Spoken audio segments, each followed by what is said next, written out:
Et là, c'était vraiment une dispute avec ma mère, tu vois. Là, c'était une dispute, c'était une coupure, tu vois. Et donc là, là, je me suis retrouvé vraiment, mais pas comme ça, mais tu vois, du fil en aiguille, moi j'ai perdu mon logement comme ça, tu vois. Et donc voilà, après j'ai pris mes affaires, mes clics, mes claques, et je suis parti. Et voilà, et après j'ai fait autre chose, j'ai carrément changé de région, quoi. Je suis parti et tout, j'étais vénère et tout, donc ça fait quand même quelques années, hein. Si je te parle de ça, ça doit faire bien 6-7 ans.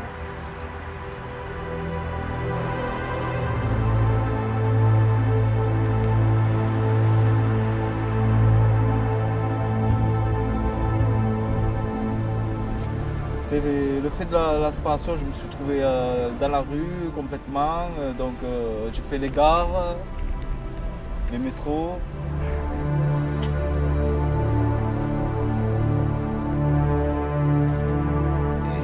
J'ai perdu mon boulot, j'ai perdu mes enfants, j'ai tout perdu. Et c'est comme ça que je me suis retrouvé dans la rue, au mois de novembre.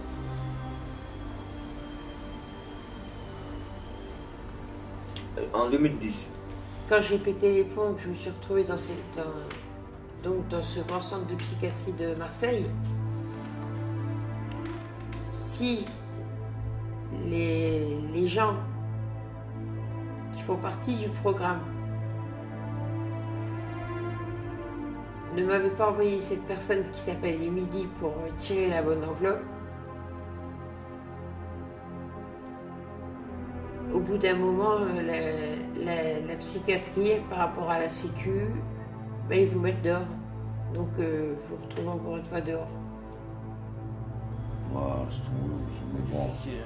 moi je parle pas de ça. Même pas. Non, je trouve ça. J'ai perdu mon ami. Ici, on a un toit, tu vois. J'ai perdu mon ami le 3 janvier. On n'a pas de mon lit, on n'a pas l'hiver.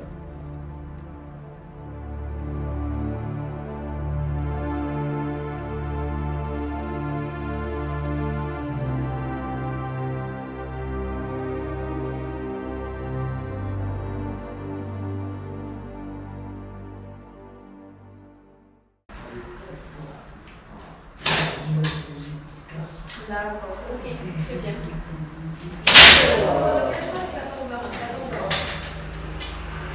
Déjà, faut tout balayer, il faudra mettre ça d'un côté, il faudra mettre toutes les affaires obligé dans la salle de bain, comme ça on puisse nettoyer cette partie, après faire ça, tout ça. Mais moi je pense pas on aura fini aujourd'hui à peut-être le nettoyage, mais pas la peinture, je pense pas. Quand j'étais hospitalisé, ça date de 2012, fin 2011 depuis 2012. Il y a mon docteur qui s'occupe de moi là-bas, mon médecin psychiatre m'a conseillé de suivre un programme justement qui avait un chez soi d'abord, tout ça, il m'a expliqué. Parce que moi j'avais un problème d'appartement, j'étais sans domicile fixe en fait. Et j'étais un marchand, il fallait trouver une solution pour que je puisse trouver un appartement, tout ça. Il m'a fait connaître avec un chez soi d'abord, tout ça, m'a expliqué que c'était pas vraiment sûr parce qu'il y a un tirage au sort, tout ça. Et après j'ai été tiré au sort. Et de là, après, ça a été très vite. En 15 jours, ils m'ont trouvé un appartement. Ça m'a permis de me stabiliser parce que j'avais des problèmes un peu psychiatriques, tout ça. Ça m'a permis de me stabiliser et puis de trouver des repères. Et maintenant, ça va mieux. Ça fait 2 ans que je suis avec eux. Je suis en fin de projet, en fait, avec eux. Je suis en fin comme un contrat que je suis en fin de... Normalement, ça se concrétise après parce qu'au début, j'ai sous-loué l'appartement. Et si ça passe bien au bout des 2 ans, on paye le loyer, c'est comme on vous a expliqué, hein. On peut garder l'appartement et puis après suivre le cours normal de la vie en fait.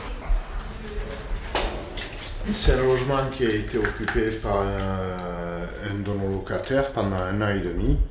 Une personne qui avait de grandes difficultés, tant au niveau du handicap que pour gérer sa vie de tous les jours. Et l'appartement s'est dégradé à une vitesse grand V. Actuellement, il est installé dans une structure plutôt en collectif, et ça semble lui convenir au mieux. Le propriétaire du logement s'est retrouvé avec tout le syndic de l'immeuble sur le dos. On a eu des plaintes de voisinage assez importantes, notamment par rapport à des nuisances sonores la nuit, du passage, des allées et venues de personnes un peu considérées comme suspectes par le voisinage. Donc à partir du moment où le logement est repéré, après c'est très difficile d'organiser une médiation parce qu'au moindre petit fait et geste, les voisins ils sont très attentifs. Donc du coup, il y avait des gens qui rentraient, qui sortaient à n'importe quelle heure du jour et de la nuit et qui se trompaient d'appartement. Donc ils ont déjà reçu des gens chez eux qui venaient taper à 2 h du matin en disant on cherche monsieur moi, ce que j'arrive pas à comprendre, c'est pourquoi on donne des appartements à des gens qui ne savent pas entretenir des appartements, quoi. Si vous venez chez moi, vous pouvez demander à Kader, c'est nickel, quoi. Et j'ai pas peur de mettre un coup de balai, un coup de serpillère, quand il le faut, quoi. Voilà. Donc c'est assez compliqué pour nous de le relouer quand il y a eu de tels troubles de voisinage. Au départ, c'est Kader qui nous a parlé de ça, qui nous a dit qu'il y aurait plusieurs locataires chez soi qui seraient intéressés pour aider à nettoyer, à repeindre les appartements. Et on a trouvé cette idée très intéressante. Et pour nous, Pacte, celui qui loue les logements, on est d'autant plus satisfait de participer à ça, puisqu'en fait les personnes qui participent au nettoyage et aux travaux dans les logements, on remarque que chez eux, une fois qu'ils ont fini le chantier, quand ils rentrent, Kader m'en a déjà parlé, ils voient autrement la façon d'entretenir leur chez eux aussi, quoi. Un travail, ça me permet comme je disais tout à l'heure, de me réveiller tôt, d'avoir un cadre de vie quand même assez, des horaires, tout ça à suivre, et de reprendre le cours de la vie, parce que moi, financièrement, là, ça ne me suffit pas, il faudrait, je pense à autre chose, pour travailler plus, gagner plus aussi, pour comme tout le monde, quoi.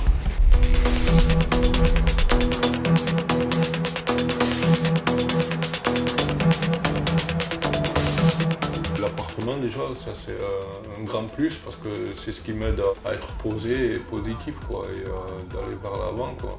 Je veux dire, aujourd'hui je peux effectuer mon loisir chez moi sans gêner personne. Là je vais rajouter un synthé.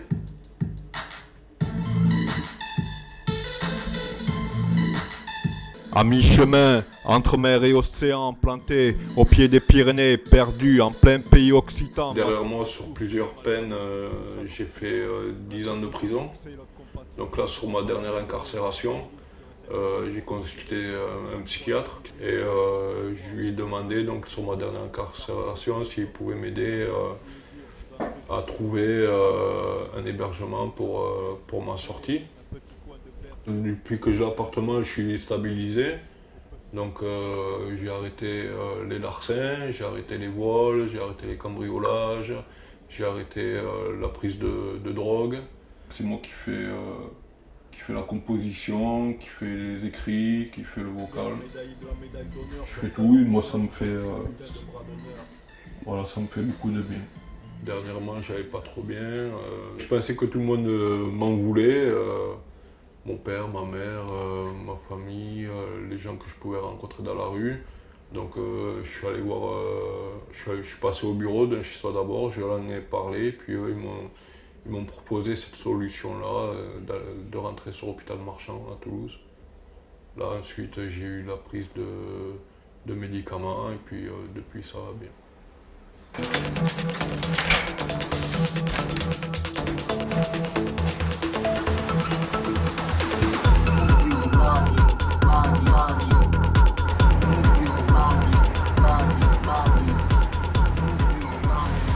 Bonjour, ça va?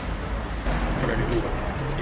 Donc Cyril, donc, je te parlais pour la soirée qui s'appelle le Samouraï Show. Bon, ça vient du slam, samouraï, Samouraï Show. Où c'est un spectacle interactif où se mélangent des beatboxers, des rappeurs, des slammeurs. J'essaierai qu'il y ait 2 ou 3 passages par personne. Il faut amener son son sous forme de CD. Là, j'ai fait quelques sons en électro, techno et tout ça. Donc moi, j'aimerais pas diffuser ces sons-là durant la soirée et faire aussi une partie où je peux faire du slam ou du rap ou du freestyle. Ouais. Ludovic, bienvenue dans le Samouraï Show. Okay, rendez-vous le 3 novembre, mais un petit peu avant pour les balances. D'accord. Et voilà quoi. Mais merci de m'accueillir. Bah, c'est fait pour ça et enfin, rien n'est moins triste à l'âme que de faire une âme moins triste. Hein. D'accord. Voilà. Et pour tout le monde c'est pareil. C'est Paul Verlaine. Hein. Donc là je te mets un autre morceau.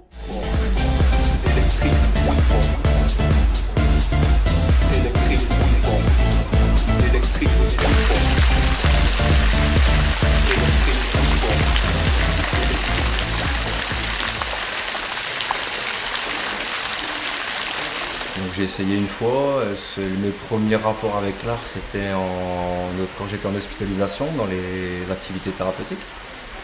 J'avais fait une, deux ou trois et j'avais une certaine facilité, j'avais l'impression de le faire. Où je représentais un objet avec mes mains tout simplement. Et après à la maison je me suis dit je peux mettre peut-être un petit peu plus de sens et tous les paradoxes que j'ai en moi. Donc, la naissance de la vie, les molécules qui apparaissent dans l'eau, la mer. Ils commencent à former les poissons qui se transforment en corps. Les corps se sont transformés, se sont affinés avec la colonne vertébrale. J'ai fait un feu de camp pour représenter la cohésion entre les êtres vivants en fait. Moi, ce que je pense, c'est qu'aujourd'hui, on est arrivé à ce stade-là où le cerveau, l'être humain, il n'y a plus que lui qui compte. Et aujourd'hui, on est arrivé à un moment où on est arrêté, on est face à la nature, en fait, qui devient, elle, de plus en plus réduite, symbolisée ici par un seul arbre, en fait. Une fois que je suis sur mon œuvre, ça me détend, en fait. Et une fois terminé mon œuvre, je peux passer à autre chose. S'il y a un sujet bien particulier qui m'embêtait, une fois que j'ai réalisé mon œuvre, je peux passer à autre chose. La culture, je m'intéresse à la culture. J'ai commencé à m'intéresser à l'âge de 35 ans. Sinon avant, l'art ne m'intéressait pas.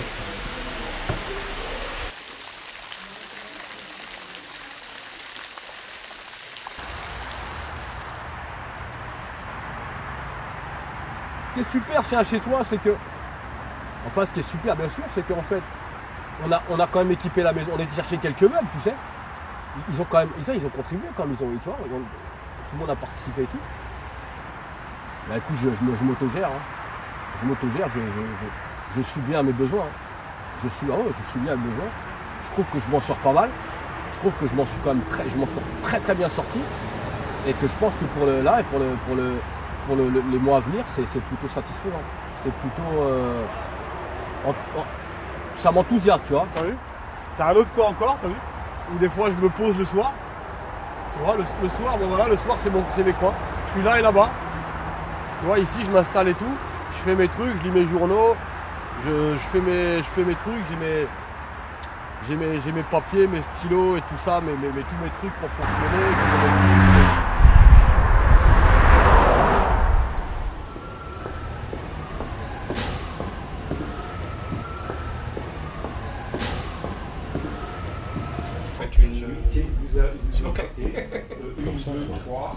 Bah oui, ça va. On l'a refait plusieurs fois. Alors mon livre est une autofiction, c'est-à-dire c'est une vision romancée d'une histoire qui m'est arrivée. Donc quand j'avais, juste avant ma première hospitalisation, à 21 ans, je me suis fait une bouffée délirante et donc une crise de parano. Et je suis partie avec mon petit baluchon et j'ai fait les routes de France avec le fric que j'avais pendant 3 semaines, un mois. Et ce livre, ça m'a permis de faire sortir ces expériences dont je parlais jamais, en essayant aussi de voir par les yeux de quelqu'un d'autre ce qu'est la maladie, quoi. Le groupe d'entraide mutuelle, ça m'apporte de voir des gens un petit peu, disons, qui comprennent la maladie mais qui sont pas perchés, quoi. Donc c'est bien parce que on arrive à avoir des discours cohérents sans être non plus hostile aux malades. Parce que c'est vrai que quand on rencontre des gens normaux, enfin qui se croient normaux surtout, c'est un peu difficile d'expliquer qu'on est en invalidité, qu'on ne peut pas tout faire, que quand on est malade en fait, soit on va bien et on nous dit qu'on est assisté, soit on va pas bien et on nous prend pour des tarés et à ce moment-là, il faut même plus nous parler quoi. Donc dans les deux cas, de toute façon, on n'est jamais accepté légitimement quoi. Bah, le programme, l'intérêt c'est qu'il réinsère dans la société et qui permet avec juste la petite béquille de l'équipe de retrouver une place normale dans la société on va dire. On peut s'assumer en tant que malade psychique avec cette béquille, avec ce logement qu'on ne peut pas avoir parce qu'avec la hache, on ne se paye pas un logement à Paris. Ça, c'est pas possible, vu que la hache, c'est le montant du loyer. Et avec le programme, on peut avoir un logement, donc retrouver une place dans la ville. Et on peut aussi évoluer en se disant, si je rechute, ils seront là pour moi. J'ai un film qui se superpose à la réalité et qui m'empêche d'agir dans le monde réel. Donc c'est comme un rêve éveillé, comme un rêve en plus de la réalité, et qu'on n'arrive pas à enlever le rêve revient et s'imprime par-dessus la réalité, et on se débat constamment entre ce rêve et cette réalité pour essayer de faire partir le rêve, mais c'est impossible sans traitement quoi. Voilà.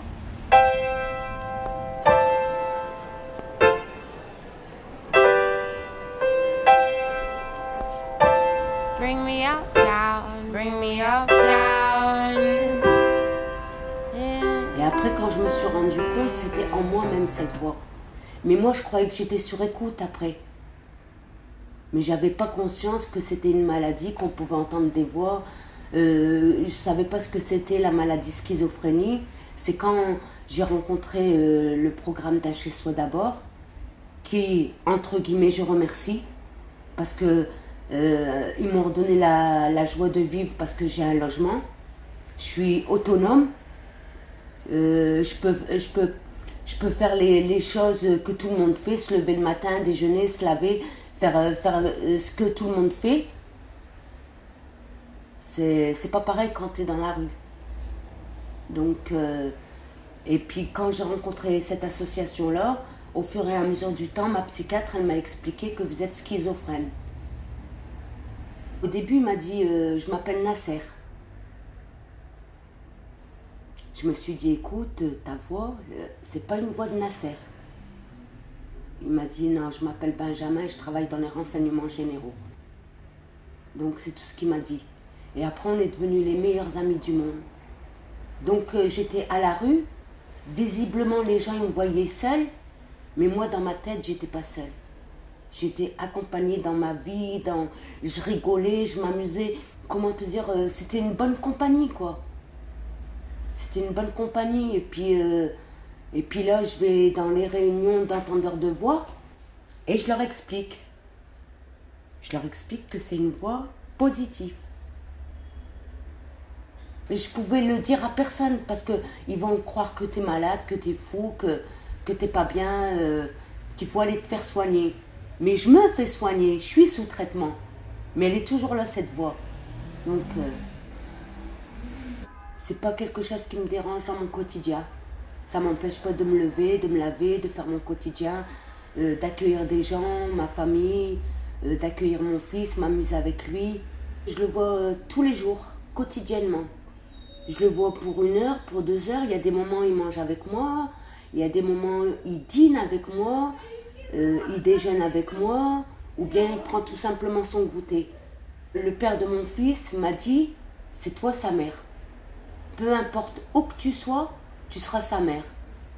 Donc, que j'avais un logement ou pas, il m'aurait toujours trouvé une solution pour éventuellement voir mon fils tous les jours. Même à l'hôpital, il me le ramenait tous les jours.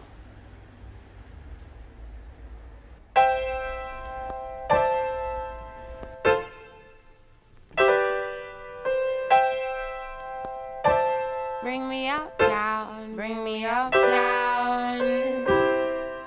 Yeah.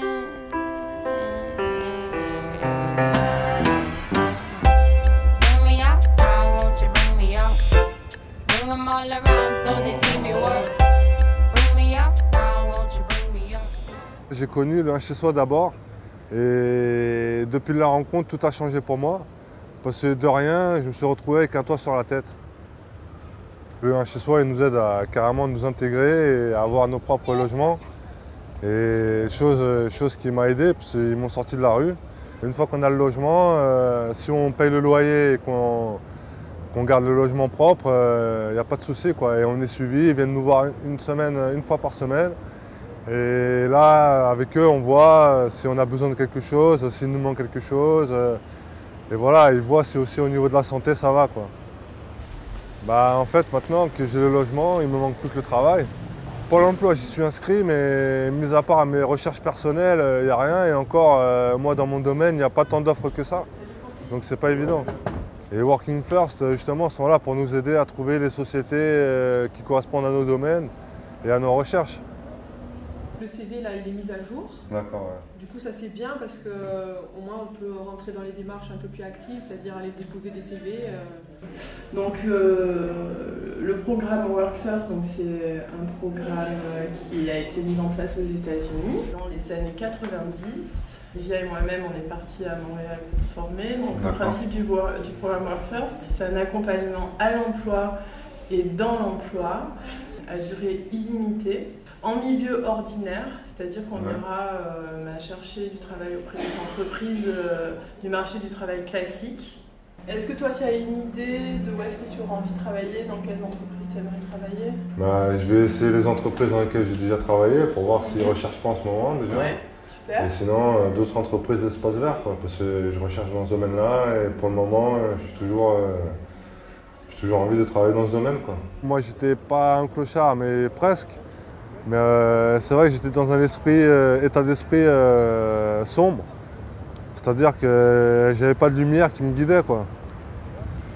Bah, la lumière, c'est le chez soi d'abord, c'est le Working First. Et c'est tout ce qui environne tout ça, quoi. Tout ce qui m'a permis de m'en sortir à l'heure actuelle.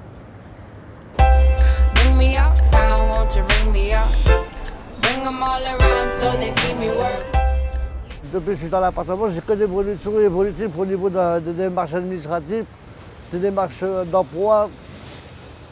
J'ai même une promesse d'embauche par ANESAT. Ils étaient très satisfaits de moi parce que je me suis accroché, je me suis battu pendant 15 jours. C'est le livret de sage. Avec les remarques très satisfaites, contents de mon travail. Et ils ont coché la case en embauche. Ben, ça reprend beaucoup de choses. Parce que là, je me suis senti pendant 15 jours, je me suis senti vraiment à l'aise. J'allais au travail. Je me sentais vraiment dans le milieu actif de la vie actuelle. J'ai fait 18 ans de 115. Mais si je n'aurais pas eu l'appartement, ben, je n'aurais jamais pu avoir tout ça. Donc avec le 115 ne sert à rien du tout.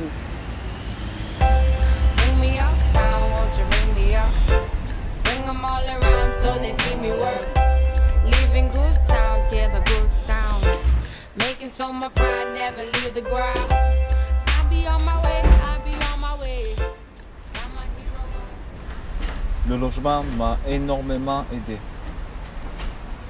Comme je vous en avais parlé, j'ai eu un passé assez difficile. Donc voilà, je sais ce que c'est la misère, je veux dire une certaine misère.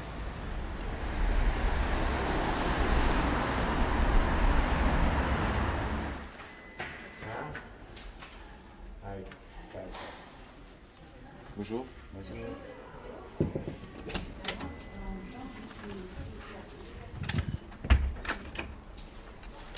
Bonjour madame. Bonjour madame. Bonjour.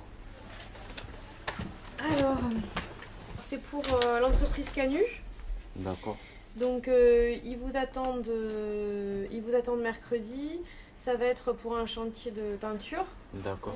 J'ai travaillé plusieurs fois dans ce logement. D'accord, donc vous n'avez pas besoin de plan, c'est bon. On va vous demander de signer le contrat.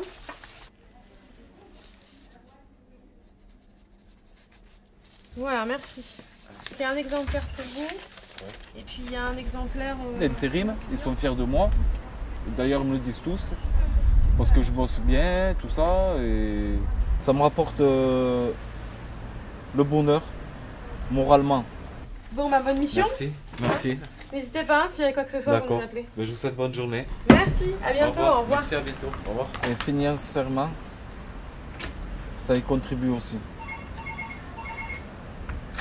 Malgré que je touche une pension d'adulte handicapé, financièrement, je ne travaille pas, mais moralement, je veux travailler parce que moi, ça m'aide, ça m'occupe, je bricole, j'aime bien bouger, j'adore le sport. Et c'est pour ça, et ça me fait un plus pour mes enfants aussi, parce que le monde du travail, c'est le monde de la vie, en fait, en général, je pense. Parce que moralement, ça a changé les idées, parce que de rester sans rien faire, c'est très très difficile. Sans santé, on ne peut pas réussir. Avec la santé, on peut bouger. Voilà. Donc la santé, c'est très très important, alors, donc il faut vraiment se soigner si nécessaire. Voilà. Voilà ce que j'ai à dire. Mon rêve qui se réalise, ça serait d'avoir juste mes enfants pour les vacances. Voilà. Maintenant que je suis vraiment prêt à les accueillir. Sinon, quand j'étais à la rue, tout ça en galère, non, je voulais pas. Mais maintenant, oui, je peux me permettre d'être devant la juge des affaires familiales en lui expliquant, voilà, j'ai tout pour les accueillir, j'ai un logement commode, j'ai ce qu'il faut et je suis prêt à les accueillir comme à l'époque où j'avais un logement et tout ça. Ça s'était bien passé, donc il n'y a pas de souci pour ça. Et voilà, donc juste qu'ils m'accordent la garde des enfants qui viennent une semaine pour les vacances pour voir leur papa, voilà.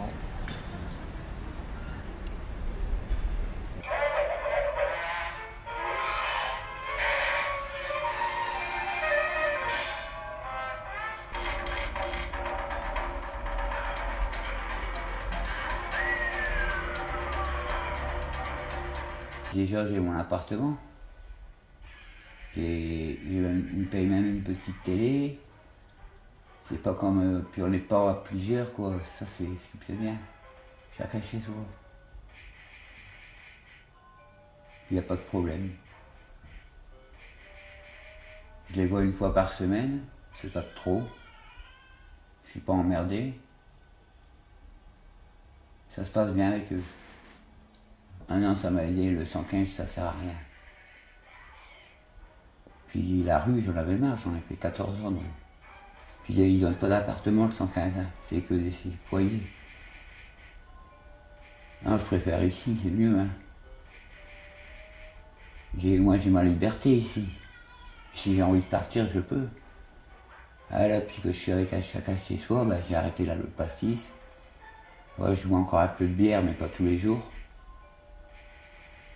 Je bois pendant 3 jours, un petit peu. Et je me force à manger même quand j'ai pas faim. Non, ça se passe bien. Là, on doit aller à la médiathèque pour m'inscrire. Ce sera bien la médiathèque. Des bouquins d'histoire, je veux dire. Je joue à chacun chez soi et un copain. Avec sa famille. Mais là, il est parti en Algérie. Sinon, il y a aussi la femme de ménage qui vient, 2 fois par semaine. Et je préfère être seul, ça évite les problèmes.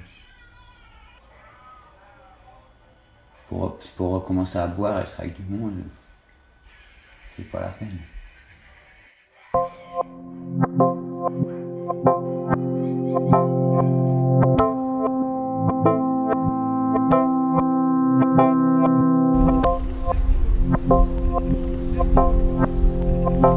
C'est dur, hein, c'est délicat.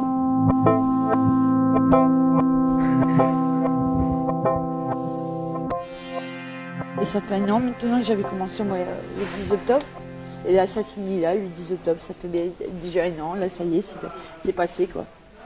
Mais j'ai évolué, quoi. Je veux dire, en fait, étape par étape, quoi. Ben, j'ai retrouvé du travail, voilà. Et là, un an, ils sont passés. Et me voilà maintenant en situation, en fait, plus confiance en moi. Et puis, c'est ça que j'attendais, quoi, en fait. C'est bien d'avancer avec faire les papiers, la santé et tout, mais après, il y a aussi le boulot qui suit, hein, autrement ça sert à rien. Je voulais pas trop rester enfermée aussi, solitude et tout, ça joue beaucoup. Et après, bon, être enfermée, c'est pas trop bon. Et voir d'autres gens, d'autres milieux, ça m'a beaucoup aidé aussi. Et reprendre confiance en moi, déjà, c'est beaucoup. Là, ça a replanté bientôt. Là, c'est les pousses qu'on a fait là en petit pot. C'est les boutures qu'on a fait. Après, ça pousse et après, quand ils ont bien pris, mais après, on va les planter. L'équipe formidable, formidable, à l'écoute, soutien, moralement, physiquement, et beaucoup à l'écoute, quoi, et sans juger la personne.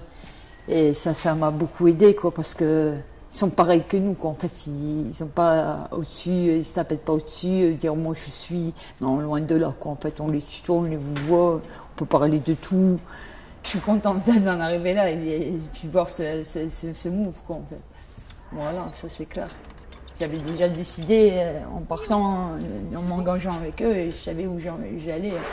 Autrement, si j'étais un peu perdue, je sais pas si j'aurais avancé jusque-là. J'ai plus de peur. J'ai plus de doute, je suis capable. Et puis je suis rentrée dans la société, et déjà rien que ça, je suis plus exclue, rien que ça, c'est un fardeau que franchement, là je suis contente, j'ai un salaire.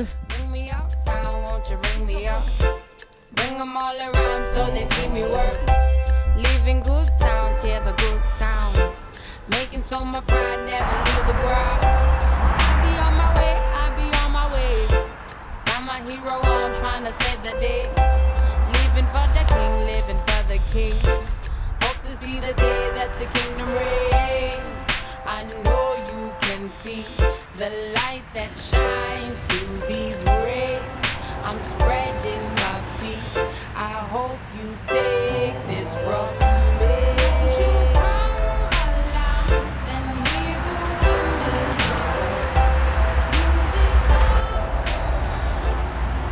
Voilà, je laissais un mot à Olivier. Du coup, Olivier, c'est quelqu'un qui vit ici dans le bois, au bord de l'autoroute. Sûrement pour être seul, sans personne autour. Après, c'est quelqu'un d'assez marginal. Il est beaucoup perturbé par ses troubles, il ne prend pas de traitement. Et il a sûrement des hallucinations auditives et visuelles. Et c'est là qu'il dort, c'est là qu'il vit, même s'il passe ses journées en ville, quoi. Ah oui, ils viennent oh, pas tous les jours, mais on va dire tous les 2-3 jours. Si tu veux, en fait, moi, ce que j'aime ici, c'est qu'ici, tu as la tranquillité, tu vois. Ici, il n'y a absolument personne qui vient ici. Ici, c'est calme tout le temps, tout le temps, tout le temps. C'est à la fois son choix, c'est aussi le résultat du premier appartement qui n'a pas marché. Ça se passait mal. Comme ça, voilà, il est un peu accumulateur et rien n'était rangé. Après, je sais pas si c'est à cause du voisinage ou à cause vraiment de l'état de l'appartement qu'il l'a perdu, mais en tout cas, le fait est que le problème qui se pose, ça va être pour l'hiver, quoi. Comment faire?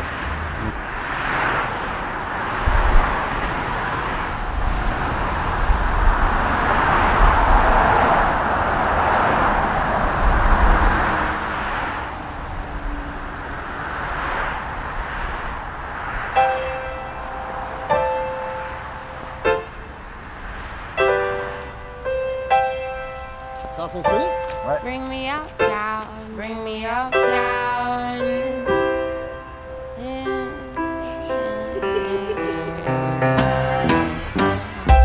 Bring me uptown, won't you bring me up?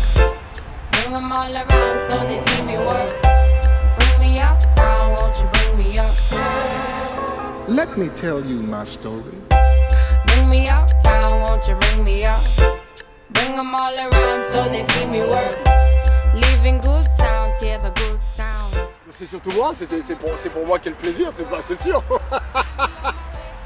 Ce serait plutôt à moi de te prendre en photo là.